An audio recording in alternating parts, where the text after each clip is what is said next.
as well. So one question that's been talked about, I think, a lot, just, you know, as you've been reading media, works is a generous term. So does the state regulate the amount of phosphorus in fertilizers, or should towns be doing this? Oh, I'm the problem? I wasn't going to say that, but... That's not the first time I heard it. So does the state regulate the amount of phosphorus in fertilizers, or should towns do this through local ordinances?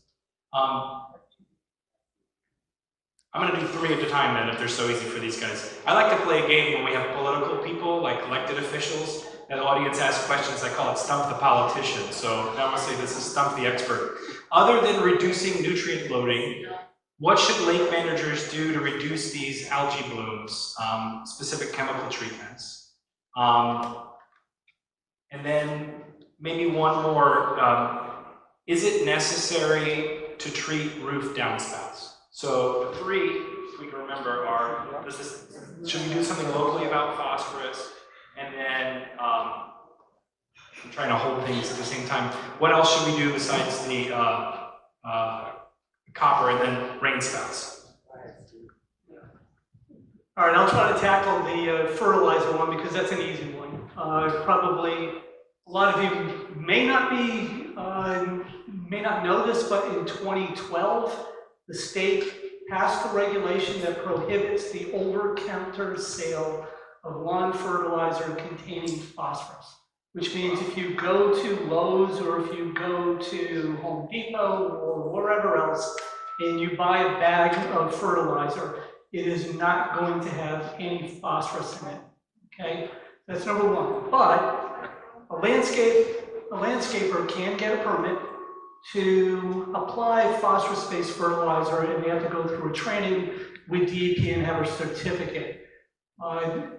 Lake Mohawk was one of the first communities, along with Lake Apcon, to actually champion non-phosphorus fertilizer within the community. That was done originally on a, you know, it's the right thing to do, let's go out and do it. But right now, yeah, there's a regulation that prohibits that. If you do have a lawn service and you live on a lake or within 300 feet of a lake or a stream that feeds a lake, make sure your landscape contractor is not using any phosphorus. Remember, 1 pound equals 1,000 pounds of algae. So that's an easy one.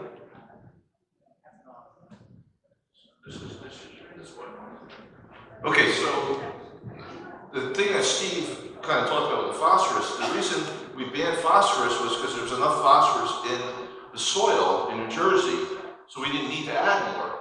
So every time sediment washes off your lawn, it still carries phosphorus to the waterways. Okay, so that's something to kind of think about. So this question I got was, oh wait, I have to put these on. So sorry.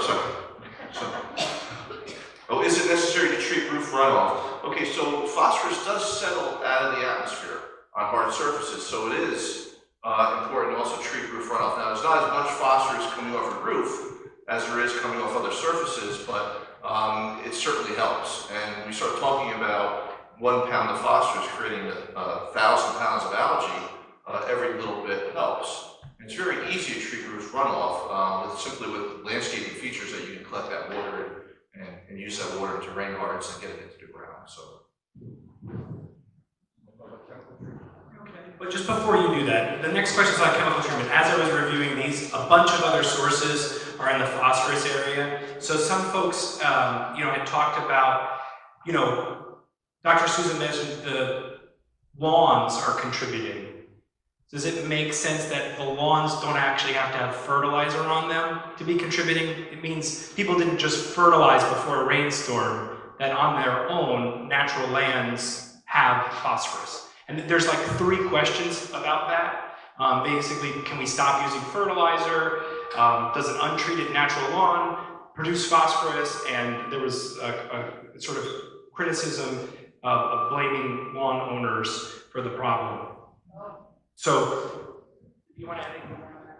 Yeah, I mean, you know, lawn owners are sort of like the easy target, but every single land use, a forest, a farmland, a parking lot generates phosphorus. And how much is a function of a variety of things, but it's a source of phosphorus. So as Chris pointed out, yeah, stormwater falling on your lawn, even if it's not fertilized, is going to liberate some of that phosphorus that's in the soil. That phosphorus then ends up in the lake. So there's a whole bunch of things that are happening that are just not associated with lawn fertilizer or fertilizing lawns that is affecting phosphorus loading. And that's why when we develop plans, we try to figure out where is all this coming from? How do we prioritize these sources, and how do we do our best to reduce that loading? Because we know from every single land use, there's a certain amount of phosphorus that's being liberated. And that's where the stormwater management comes into play.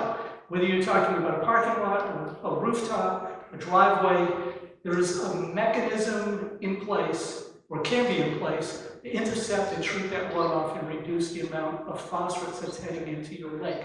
So yeah, lawns may be the easy target, but when you look at the whole picture, this phosphorus coming from all kinds of land uses, and all of those land uses need to be managed. And that's why stormwater management is so important. Okay, so the question here is, other than reducing nutrient loading, what should lake managers do to reduce the algae blooms? Specific chemical treatments. You need to be really careful. Like I said, algicide applications can be part of your toolbox, but you need to really understand, it's horrible, try to get away from these things. Why those blooms are happening in the first place, and try to minimize the use of any type of treatment, because in the long run, you're shooting yourself in the foot. So I can't stand up here and say exclusively don't treat your lake, okay? The thing is, you need to understand when those blooms are starting to develop, you want to treat them early, or try to really, my major recommendation that I've been pushing all night is reduce the amount of phosphorus. Less fluid, less algae, and so that is the key. And to successful lake management.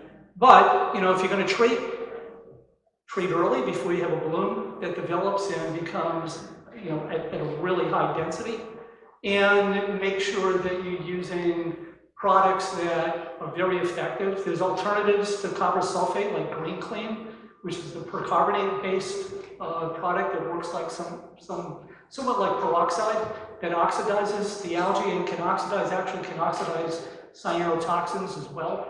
So there's options out there. There's a lot of other techniques, but you need to understand your lake. You need to know your lake. Why is this HAB occurring? Why is this phytoplankton bloom occurring?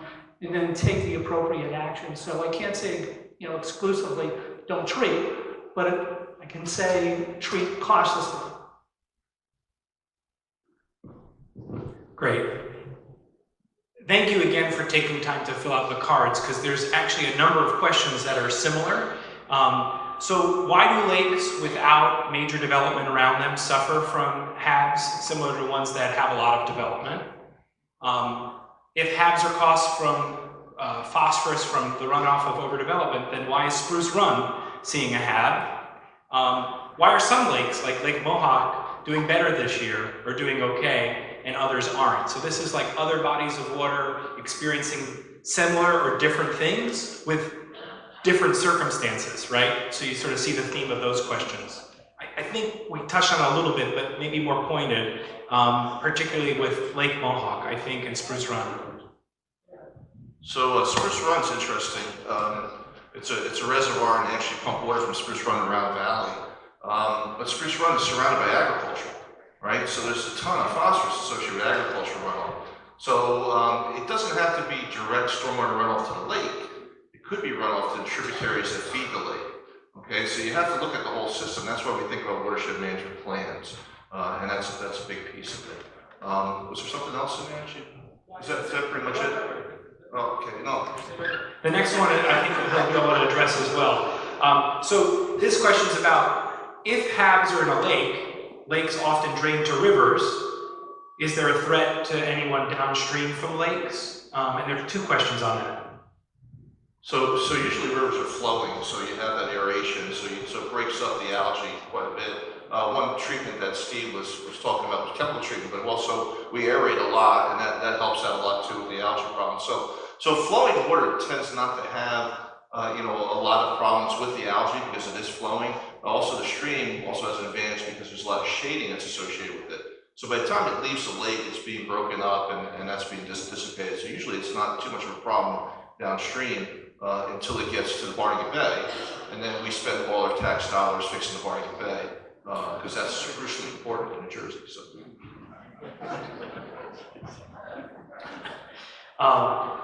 So I think we can talk about solutions, but I think we ended talking about all of these solutions come at a cost, and where does that money come from?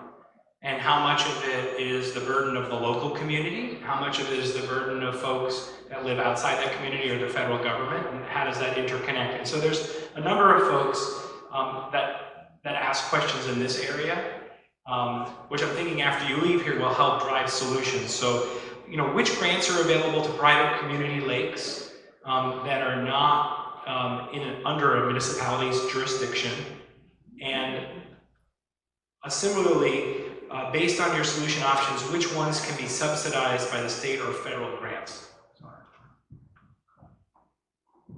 Well, as I mentioned, this is a tough issue because there's much more work to be done than there's funding available to do. That's a very, very large issue. And I'm sure you folks are really frustrated by that. So I mentioned there are foundation grants that the Lake Association can sometimes get. But there are people that are scouring those all the time. There's lots of competition for them often. Use your local watershed association groups, groups like ANJAC. Talk to people like that to help key you in as to opportunities that may be out there. But there's no magic bullet here. There's a tremendous amount of funding. You talk about people using the term unfunded mandates.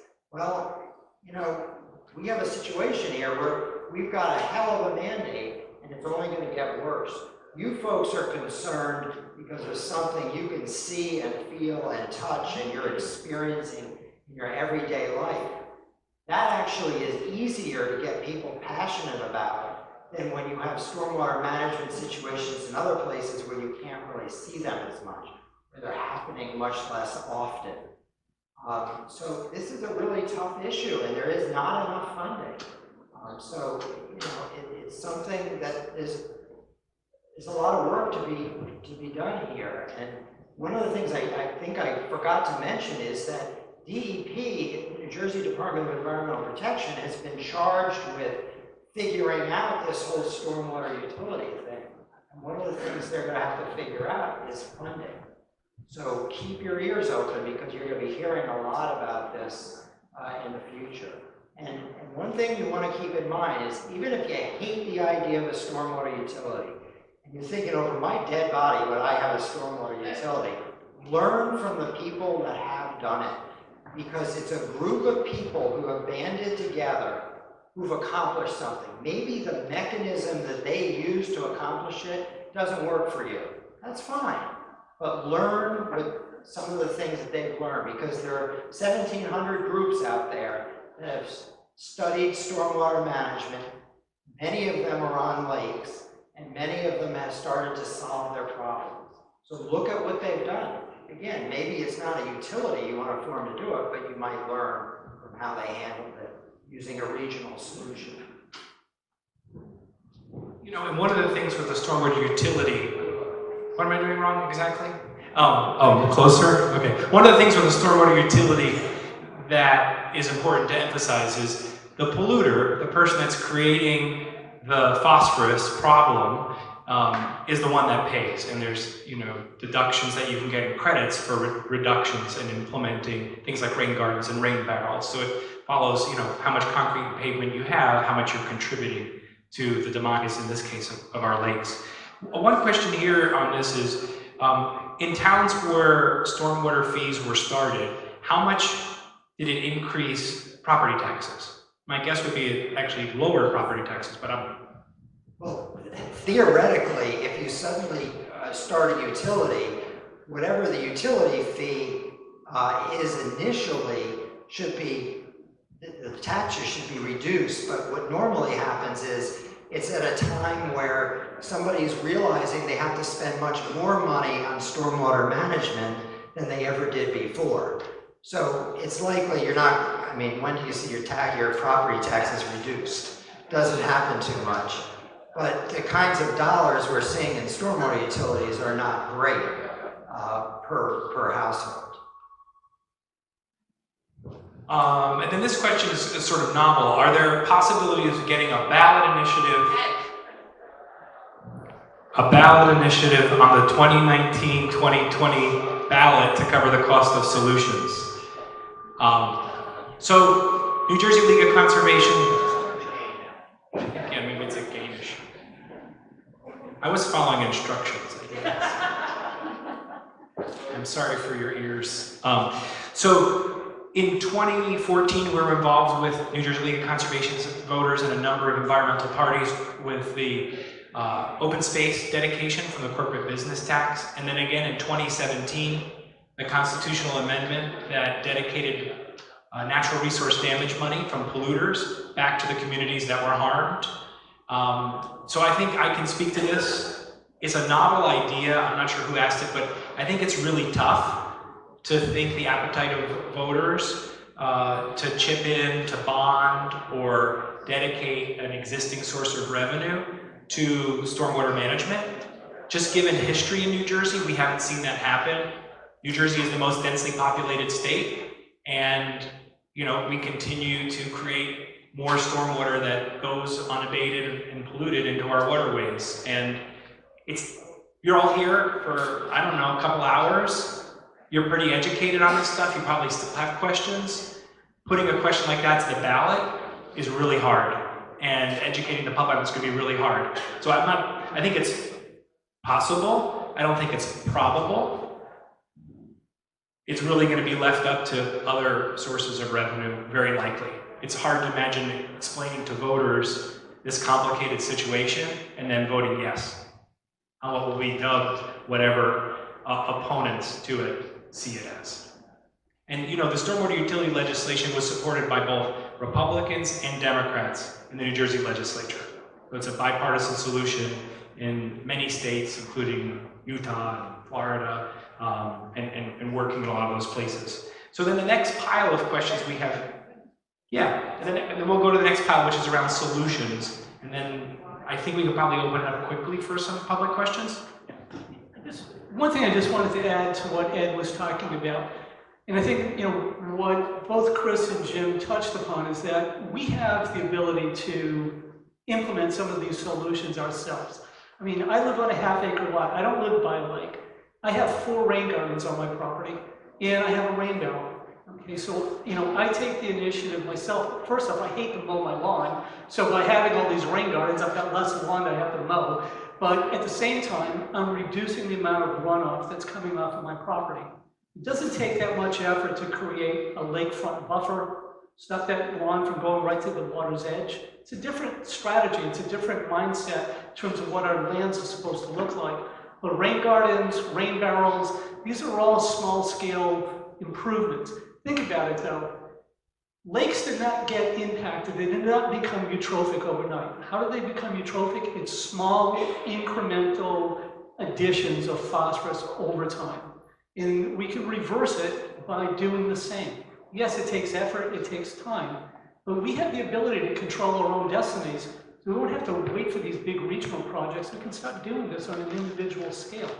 And if you can reduce the amount of runoff from your property, if you can manage the one-year event on your property, it doesn't sound like a lot, but that's 3.75 inches of rain, okay, over a 24-hour period. You maintain all of that volume on your property. Comes out, for a half-acre lot, that might be maybe about 15,000 gallons. You're reducing the amount of pollutants that are running off of your property by about 95% over the entire year. That's the one-year event. Half-year event. maybe an 1.5 inches of rain. That's a big deal. So you can do this yourself. You don't need to rely on all these regional solutions. This is where these small-scale management techniques are very well suited for lake communities.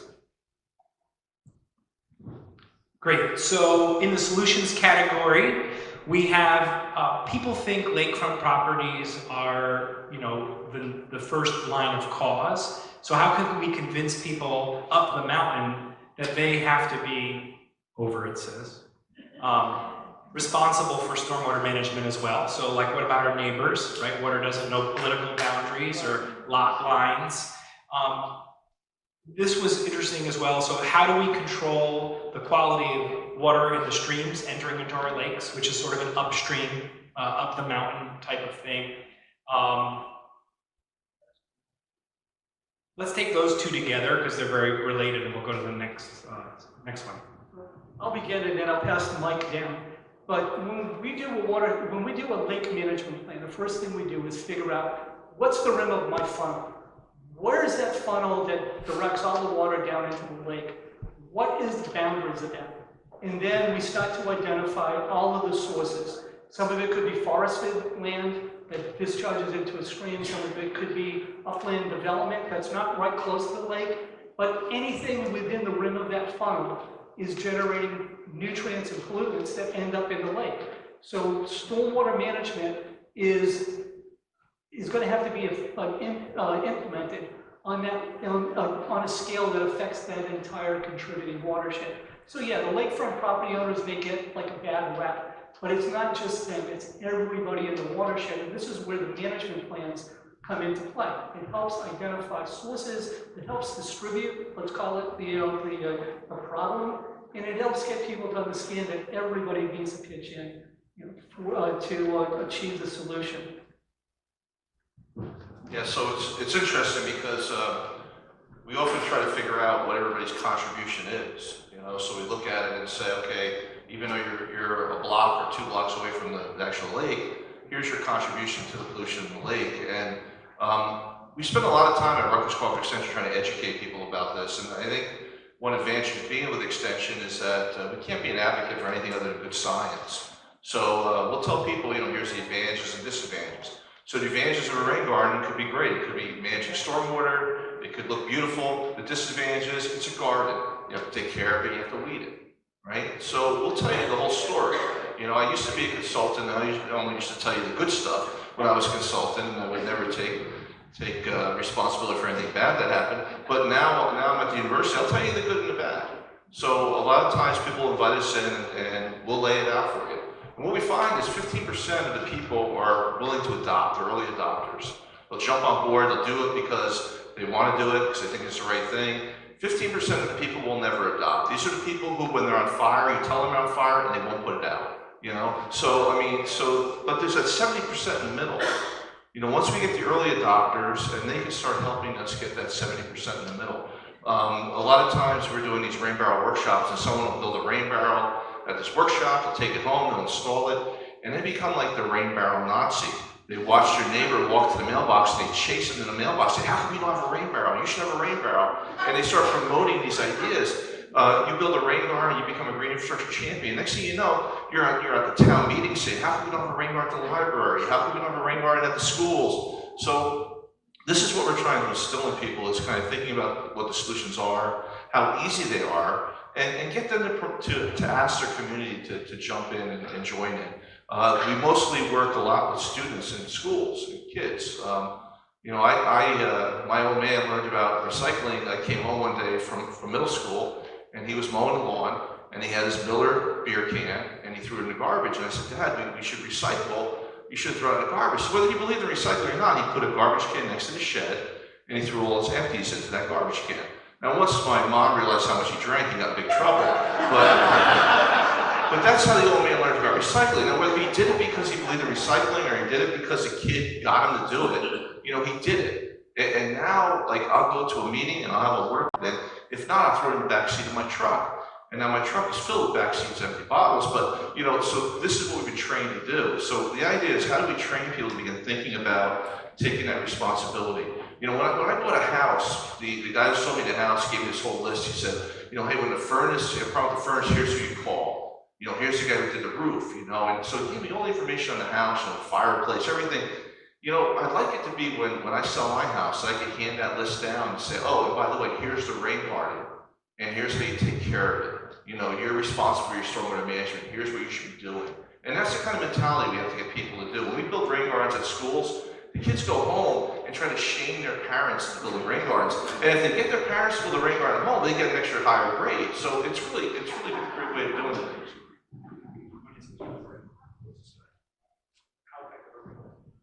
Oh, so it's interesting because how effective a rain garden, someone asked. Well, a rain garden is simply a landscape depression.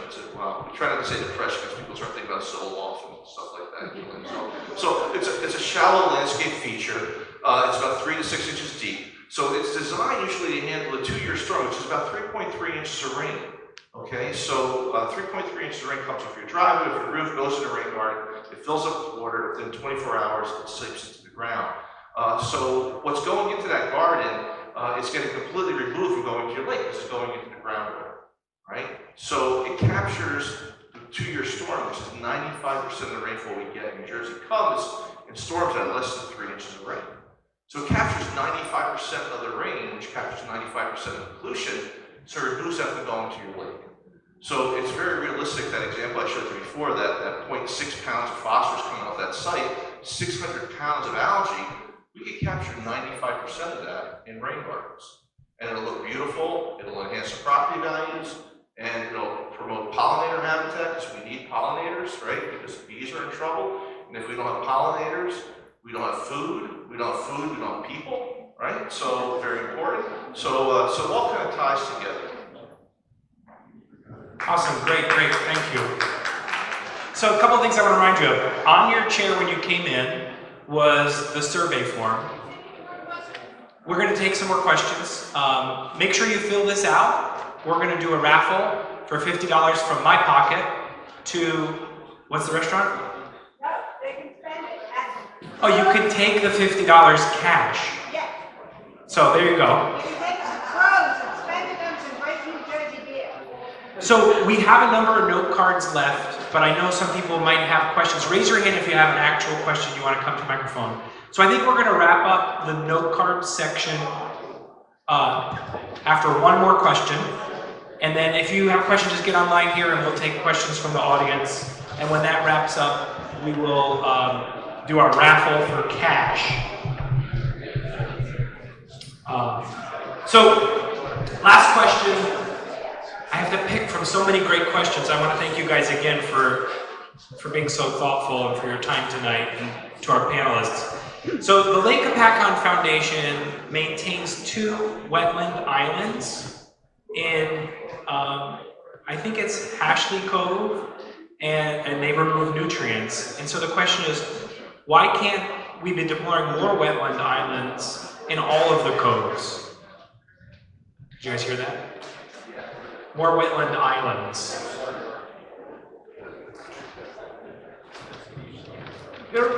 It's another management technique similar to rain gardens, except you've got the garden sitting in the middle of the lake. It can be an effective means of helping to reduce phosphorus availability. Is it the be-all and end-all? Is it going to cure all the problems with Lake Apacon or any lake? No, but it is part of the solution. And when correctly built and designed and maintained, Princeton Hydro has done a lot of these, and they've installed a number of them in a lot of different lakes. And Fred Love now has actual data. I forget how many pounds of phosphorus a year for a 250 square foot island, but it is an effective part of the solution. So I would say, yeah, I would encourage more of those types of small scale solutions as part of the big picture solution. Awesome. So there's a lot of rumblings, and this room echoes. So if you did want to have a conversation, grab your partner, step out in the hallway. Folks that are here want to hear the questions and the answers, so we just ask you to be respectful. I know it's a bunch of time, and adult learners, it's the toughest thing. You can't hear me? Oh, in the back. Folks that are in the back, you're still in the room. That means when you talk, it's like me talking, except for you don't have the nasty little high-pitched buzz. So take your conversation into the hallway. We greatly appreciate it. So, Dessert and coffee out there. and there is dessert and coffee for your conversation. So hopefully that microphone's working, and we'd love to hear from Is you. it working? Yeah. Okay. So John Kurzman, Lake Apacon. A couple of quick questions. One is actually for the audience, or maybe the experts here. We did a 5-foot drawdown at Lake Apacon, and we had, in some ways, a very good summer. So my first question is, we didn't have any weed growth even before in most of the lake, we didn't even have weed growth before the algae bloom. So we were not sure if that caused it due to the 5-foot drawdown. Did other water bodies in Lake Apacon other water bodies in New Jersey start off with less weeds, which of course, if you don't have weeds, you get algae anyway, or did it start off like a normal year for other water bodies? Great question. Again, folks in the back, your voice echoes like a megaphone. So, I'll try to do my best. I can't really speak specifically to, Lake Apacon. No, I'm talking about all the other lakes. All the other lakes, I think this year has been a very, very challenging year for lakes because we had a very mild winter. So that meant the lakes didn't freeze that solid. So productivity got started early. We had a wet spring and an extremely wet July. So there was a constant amount of loading. Now, lakes they call it like an equilibrium. Some lakes are weed dominated, some lakes are phytoplankton dominated. However, majority of weeds get their nutrients from the sediment, not from the water column. Whereas the phytoplankton, including the cyanobacteria, are getting their nutrients from the water column. So when you have an early spring, a lot of productivity that happens, you're going to get some shading that might cut down on the amount of weed growth that you're seeing, within the water body. But, I would say this year has been an exceptionally challenging year for algae growth. But were they heavy weed or light weed in the spring at the lakes? That I'm not sure. I mean, every lake is different. It's really different. All right. And the other thing is, we were talking about these storm drains and everything. The New Jersey Fertilizer Law says, you can't fertilize within 25 feet of the lake. Don't forget, in EPA and DEP have these programs to put the signs on your storm drains, drains to lake, and yet we haven't changed our law in New Jersey yet to say that really it shouldn't be 25 feet from the lake, the water body, it should be 25 feet from all of these storm drains. Exactly. And that's where public education comes into play. I just got an email from a lake resident that was complaining about dog walkers. They pick up, they pick up the poop, put it in a bag, and what happens, the bag gets thrown in the storm drain. So it defeats the entire purpose. That all comes down to education.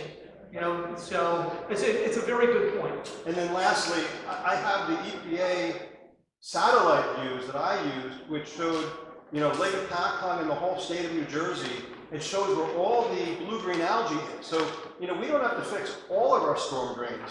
We only have to fix the storm drains that are leaking blue-green algae or leaking these nutrients. And so I actually went and looked where I saw lawns coming out into the lake. I went on a jet ski and I went to follow the lines of the nutrients, and I found the bad storm drains in Lake Apacon.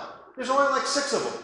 So we don't have to go and retrofit and do the entire lake. Some of them have already been taken care of. And you're absolutely right. And that is usually part of a watershed plan. Right. We identified the dirty operators, and that's where the focus. So you don't have to, correct every single one of them. But you need to know where the dirty operators are and go out and get them. So people should use that software. And thank you.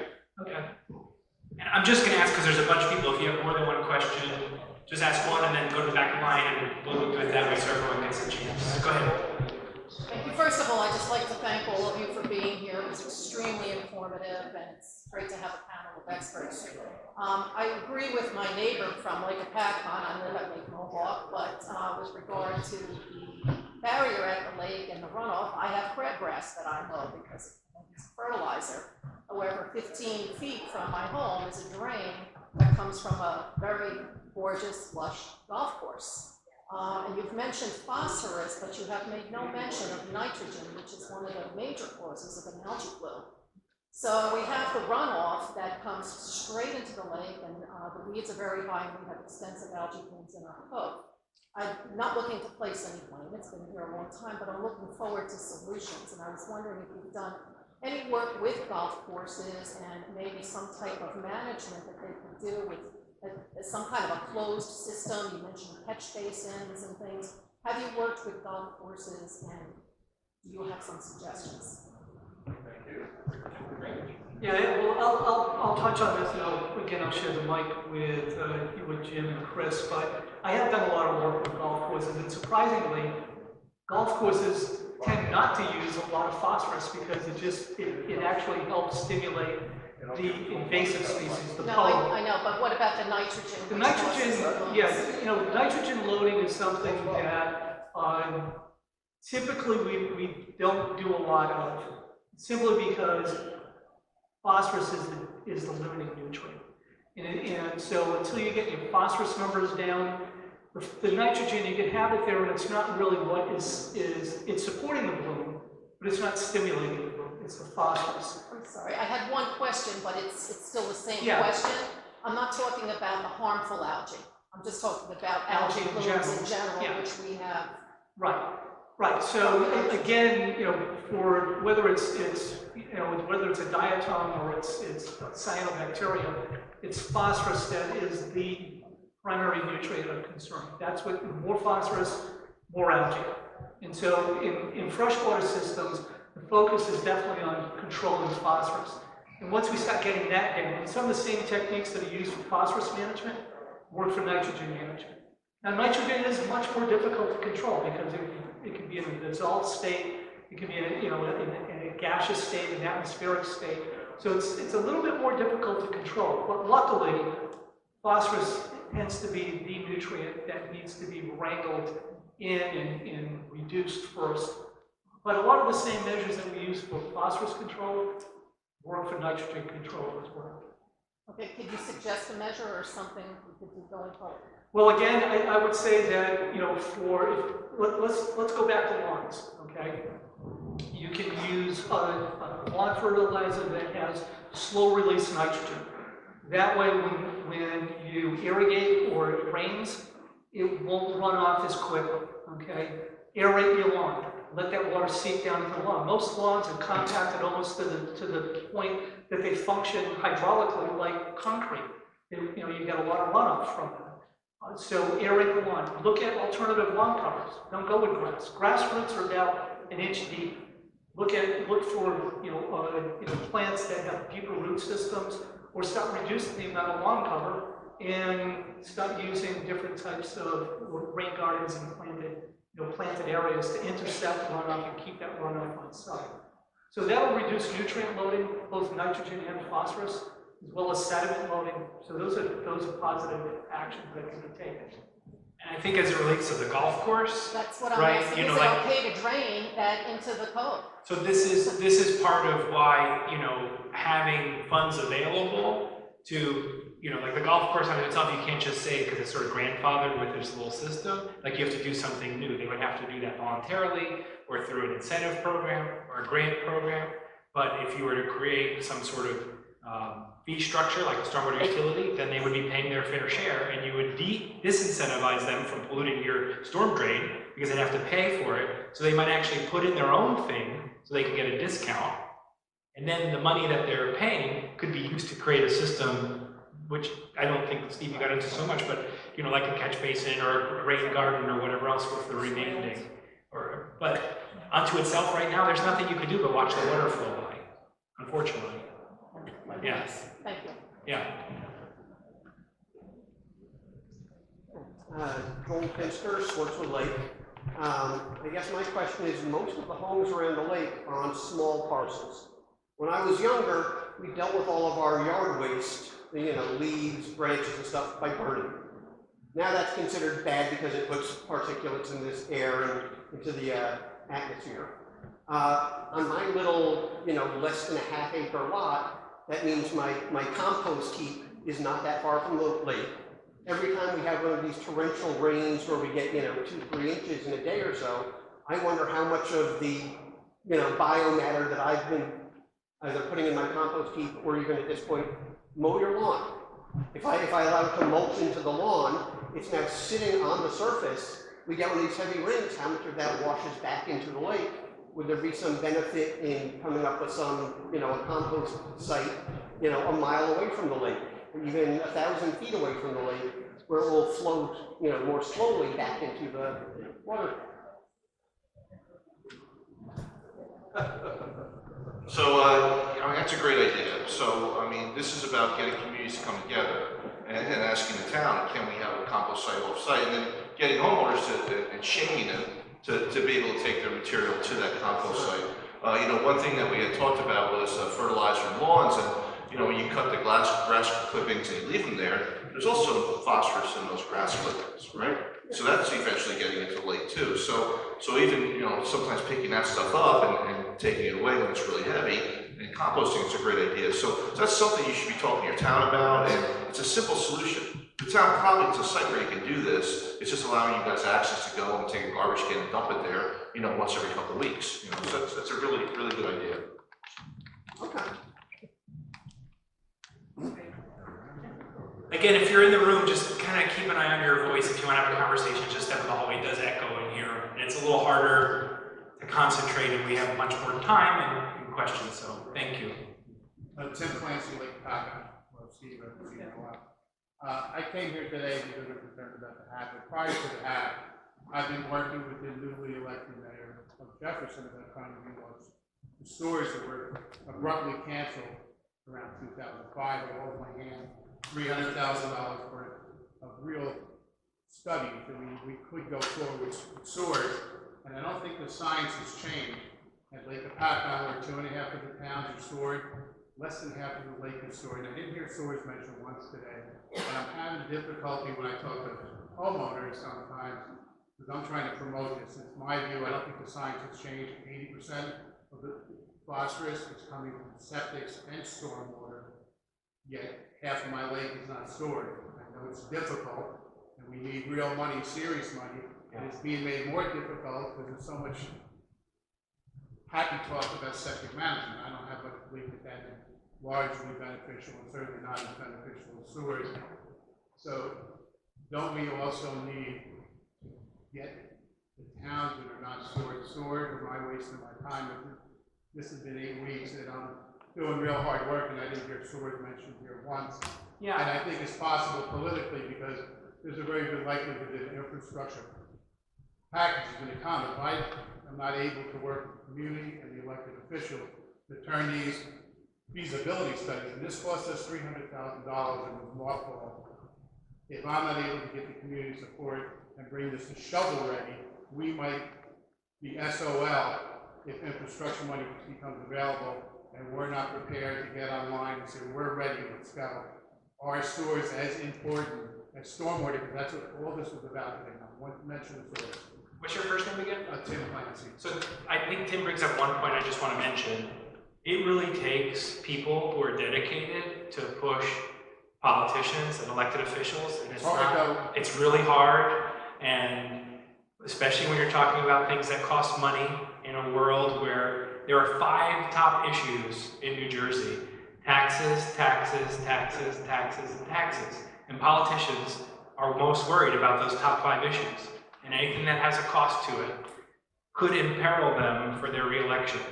And having a community that's calling on them to do something drives them to make change. And so I want to thank you, Tim, for that. Point because of your comment. I look at it this way. I know that my home on Lake Paca has been devalued by this HAB. Is it 10%? Is it 20%? It's a lot. Yeah.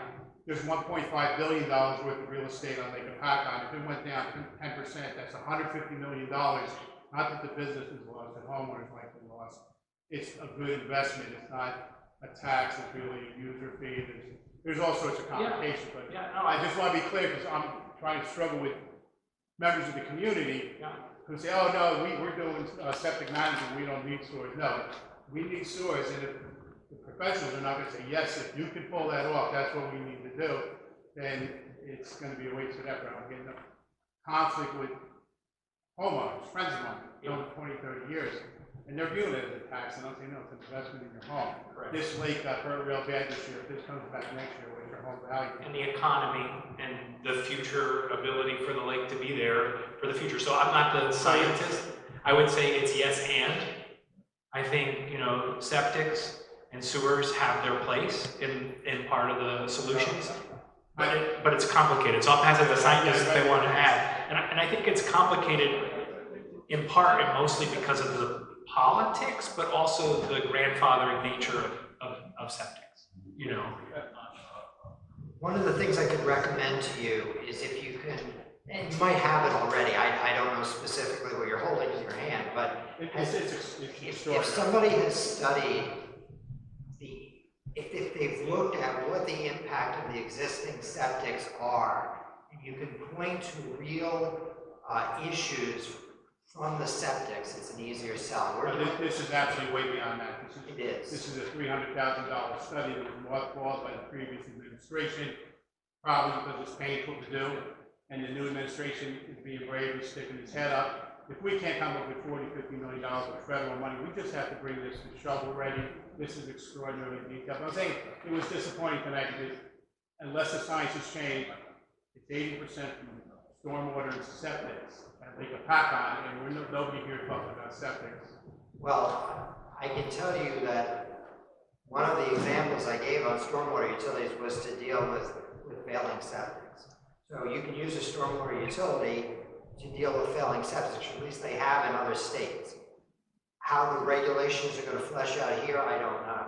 But I'm doing a study right now in New Jersey on a situation where there are failing septics and we are sewering the area, and it didn't happen until the public was made aware of the damage that the failing septics was actually doing. Well, with that in mind, 80% of the septics in my town of Jefferson, above that, are failed, even if they're brand new based on lot size, soil type, underlying rock, water table, and all these other issues. Septics are failed. They were built for 1920 cottages, and now they're year-round homes. It needs to be done.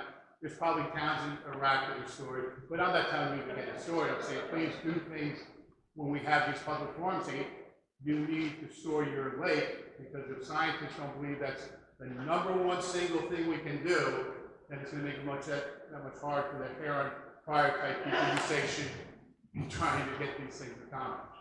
I just want to hear it out loud. Sewers. Chris, did you want to add anything? Great. Dr. So not really, but I mean, what winds up happening is I don't know if it's the #1 problem with your lakes. I haven't read the reports and I haven't studied it, but I can tell you for a fact that the source system is going to be much better than septic systems when we talk about the lake. So it's a no-brainer, right? The other piece of this, though, too, is it's also kind of easy to do because we do have this environmental infrastructure trust fund, the water bank, where the town could take a low interest loan to kind of do this. So it's a mechanism in place to address this, you know? So all you need is design plans to submit to them, and then you get a low interest loan, which is like borrowing money at 0%. And yeah, you have to pay it back, you know? But so that's like a kind of a no-brainer to me. I mean, it seems like an easy answer, except I know Jefferson's a lot of rock and there's a lot of blasting involved, right? So it drives the cost up. But I really think that that's something you could certainly look at. But it's hard for us as a panel. I haven't read the studies. I don't know if Jim or Steve has, but to understand how much contribution to septic versus stormwater runoff and things like that. But it's a very simple answer that sewering that community will certainly be much better than 80% of it failing septic. So that's a no-brainer. If you have the reports to support that, I'm not sure what the problem is with the town. Well, Cliff Notes version of my question, are sewers large, by many magnitudes better than septic maintenance? Okay. Because I didn't hear it mentioned once, and it kind of makes my job hard. No, Tim, I agree with you 100%. And I mean, I did a lot of that modeling that identified, you know, the relative role of septics versus hell of a lot younger. You know, and the thing is, I mean, we were talking tonight about lakes in general, okay? And when you look at lakes in general, there's lakes that are sewered, that are experiencing HABs, and there are lakes that are on septic that are experiencing HABs. And, you know, for Lake Patcon, part of the solution is dealing with some of that septic loading over time. And, you know, the initial approach is, yes, we'll do septic management because we know that it's an easier thing to do. It's not as costly. Is it as effective as sewering? No. I'll be the first one to agree with that. But I think, you know, overall, I mean, we have to look at each one of these lakes, not uniformly. Each one of them has their own separate problems. And I have lakes that do have their own septic, but they're not, that septic's not necessarily the primary factor that's creating problems. So I think in your case and with the PATCON, yeah, more, you know, there's a lot more that could be done with further sewering the watershed. And I'm not going to, you know, say that's not a good idea. I'd be 100% behind it. Okay. Thank you, and I also want to mention, like, a lot of you who are still here, I just want to say, Tim needs your help, our organization needs your help, ANJAC and Highlands Coalition, we need your help to move, you know, the elected officials and key decision makers to take these steps that may be a little uncomfortable for them when they think about their next election. And so if you're interested in getting involved in that work, please see one of us, see me, because it takes that constant buzzing to move the needle on, you know, what is a really important step to protect our natural resource. And they're, you know, these folks are in positions of power to make decisions and stymie progress, unfortunately, if, you know, it's unpopular for some reason. So, yeah. Using history as a guide, back in the 60s when there was the failing septic system, people used phosphate in detergent, phosphate in fertilizer, and we didn't have algae blooms. With the elimination of the phosphate from the fertilizer, and obviously people not using phosphate in the detergents, the ground runoff was the same today as it was in way back when, because the atmosphere is the same. Will we see a reduction in the nanograms of phosphate in the lake, assuming that it's not using fertilizer? That would be the biggest input at this point, because it's unregulated. Assuming septic system, you know, people don't want the smell from the septic system, they'll fix it. So. Yeah, I mean, I think what we heard was phosphorus is not allowed in fertilizers. It's regulated in New Jersey. So fertilizer, take that out of your mind, that's not the issue. It's development, it's concrete, it's pavement, it's housing, it's streets, it's strip malls, it's parking lots, it's everything that isn't natural, untouched land. That's what's contributing, and that's very different than when I grew up here in utilizing the lake.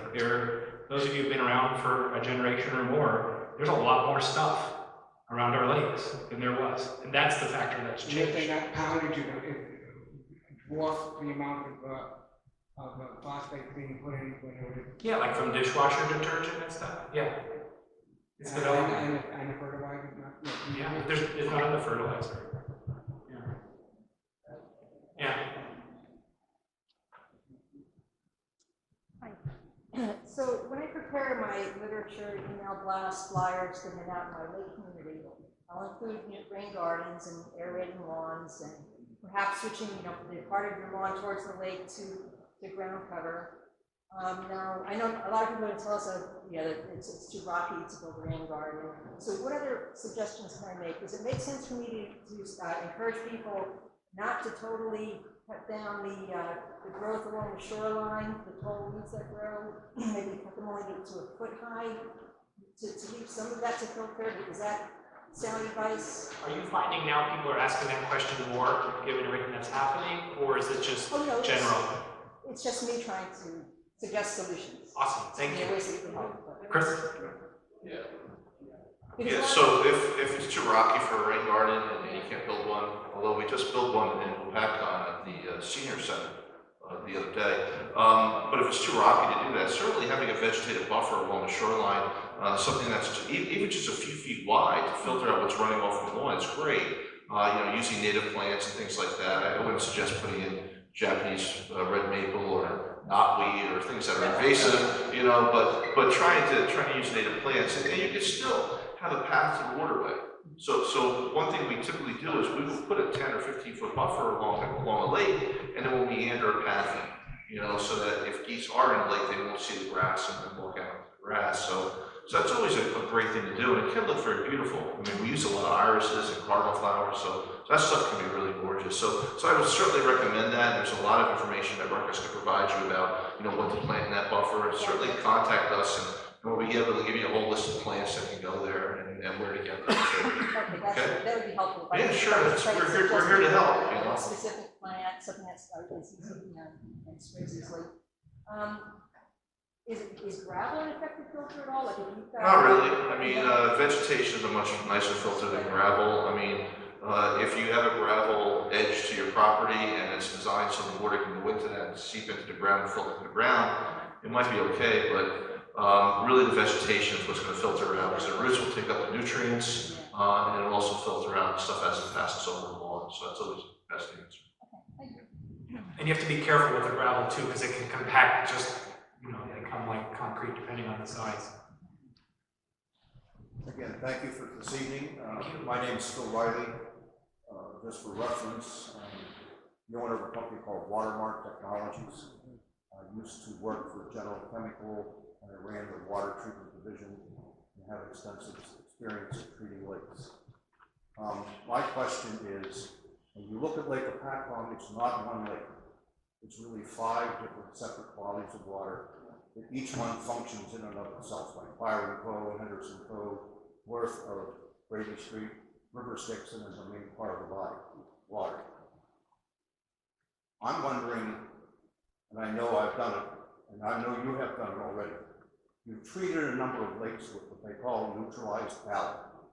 The function of neutralized alum is it clarifies the phosphate in the water column, and then it also seals, depending upon the treatment level, it seals the phosphate in the mud at the bottom of the lake. Yes, runoff is a major problem, and it's going to come back again. But it's taken years for this lake to get to the point that it is today, where the phosphate levels are 0.045, 0.05 at really high levels. My recommendation, if it's at all possible, is that we do a pilot study on one of the 4 bodies of water that lead into Lake Apacon. And we do that study, and the problem is we've got to start working on that study today, because you've got to get soil samples, water column samples, and the best time to treat that lake is next April. Now, you mentioned that Lake Mohawk is doing a very good job this year, a lot better than many other lakes. Lake Mohawk did, if I remember correctly, your company did an alum treatment on Lake Mohawk. So we know that it works. And the cost is high. For about 100 acres of land, it's going to cost about $200,000 to treat that one section. But I think we should try to set up and do a test on one of those 4 bodies, not the main body. It's too deep. You don't need to worry about that main body. If you could treat those 4 bodies of water that flow into the main part of the lake, you could probably clean this lake up next summer and never have this happen again for about 3 or 4 years. It's going to come back, and your whole presentation about lake water management and runoff and everything is critical. But what we want to have a nice lake next year, we've got to do something now. What you're talking about is not going to help us next summer if this same thing happens.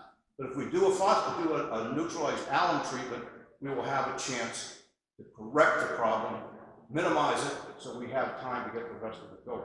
Yeah, I think my understanding is here at Lake Mohawk, there's like basins where that's happening. So go ahead.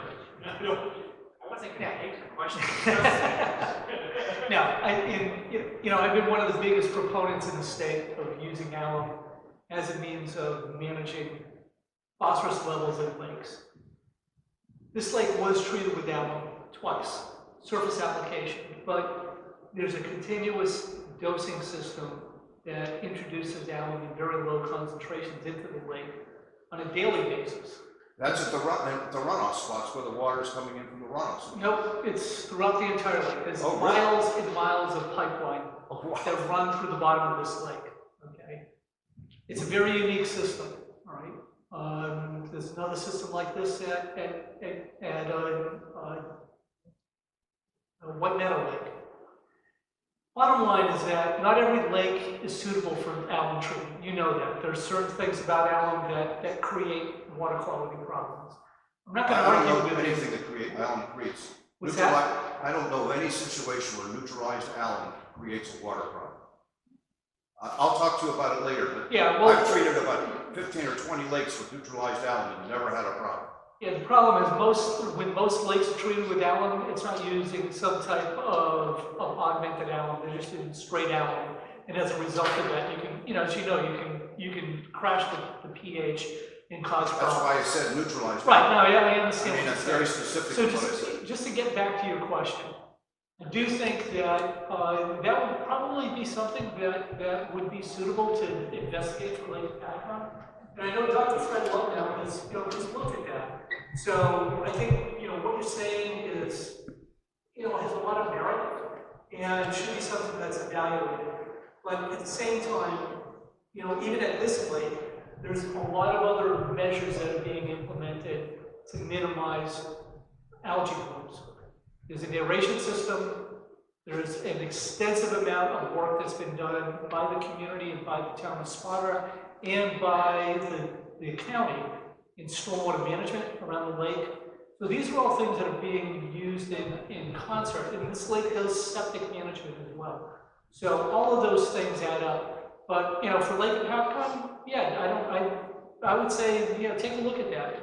In terms of using alum, as you're saying, in maybe like a test case type of scenario. Well, you've got those 4 completely different bodies of water. Yeah. Take River Styx and treat River Styx and see what happens. Or take Henderson Cove and treat Henderson Cove and watch it and see what happens. Right. I think Henderson Cove and Byron Cove would probably be better candidates. I would love it because I live on Byron Cove, so let's do it. But I think it's something that we need to do to get this thing over with so we have a clean lake next year. Thank you. Okay. About 5 minutes left, 2 questions left. Thank you to our diehards. Go ahead. Hey, good evening. I'm Mike Sanzillis, the mayor from Mount Arlington, and I want to just thank you guys so much for what you're doing. We met earlier in the season, long before there was a HAB, and I created a green infrastructure nut in me. And I want to thank you for that. Thank you. We started a Green Infrastructure Committee and Stormwater Management Committee. I have a request for you guys, though, and that is, let's say next summer, we're back to Kumbaya and everything's gone and the HABs are gone. We need to keep the conversation going, and I'd like you to do what you're doing now, whether or not there's a HAB next year or not, to keep this conversation going. That's very important. I'm going to ask you also to talk about working together. Okay, so as leaders, you're all leaders and we're all leaders, we should be working together and not against each other, and no disrespect to lead conservation voters, but I'm constantly hearing you say things about politicians that are stump the politician, or things that are just putting us at odds with each other. And I would really like you to come to my office, and I'm offering you that invitation right now for everybody to sit down with me and my green infrastructure team and talk about what ideas we have. The 4 mayors have gotten together with our administrators numerous times in the last couple of months. We're going to continue that practice. I'd like you to be part of it. Happy to do it. One politician or another. I'm on my school board, so I'm happy. All right, so I'm happy to I do can that. see a small bullseye on your back starting to grow. It's school board's tough, let me tell you. We do need to work together on this, and there's a lot of opportunities for us to get solutions. Also, the septic, I do know that some of the other, Mount Arlington, we're fully sewered on the lake. We need to focus on where we can help the other towns. So we're working outside of our little silos. We're opening our doors to each other and finding ways where we can totally work together. And some of your ideas have been outstanding. So thank you so much. Thank you. Let's work together, okay? Absolutely. Thanks again.